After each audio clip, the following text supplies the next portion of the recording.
So it begins with reaction, but then becomes response, emotional response, and it leads to obedience. It becomes your authority, and then you become dependent on those reactions, and you become dependent on that because it's the only authority you know.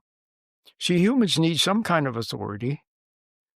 See, we need something to believe in, something, even if you believe the worst, at least, you're still believing in something. Even if you're skeptical of everybody, it's still a kind of a belief, isn't it? It's a skepticism based on the reaction to the outside. So we have to have this environment that forms a basis of what we do. And so you become dependent on that because that's all you have. That's the only stimulation you know. Getting angry, getting upset, getting your feelings hurt, becoming resentful, becoming excited.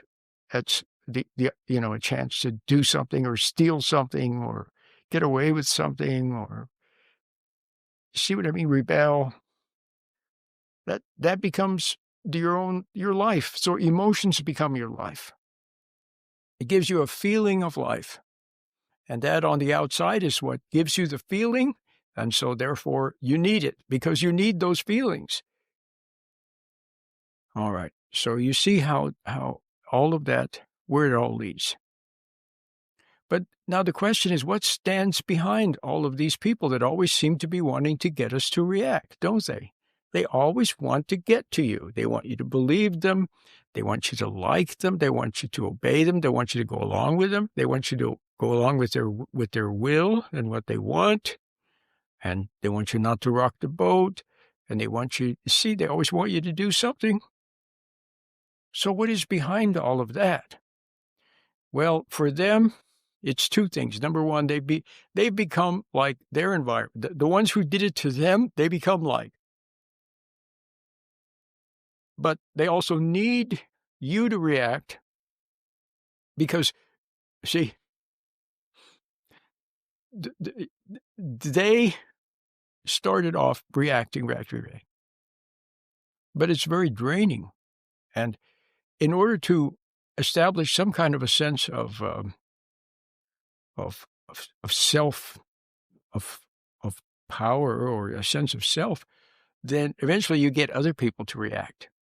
And then when they react to you, then you become dependent on their reacting to you. You see what I mean?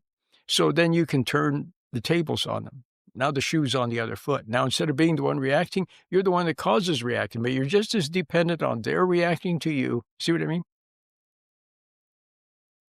So now you have these two, and usually they're both. They're the both.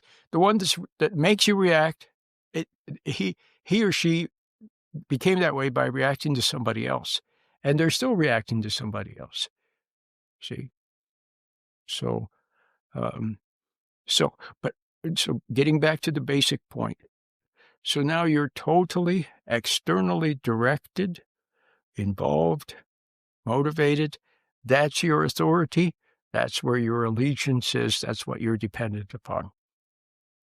And you are now almost totally separated from your original ground of being. Now, in the Garden of Eden, you remember, Adam was close to God. And then the serpent came along, and Adam believed the words, the serpent coached words of his wife. He believed them. He reacted. He responded to those words with belief and with action. And that separated him from the inner. So getting back to the ideal human being,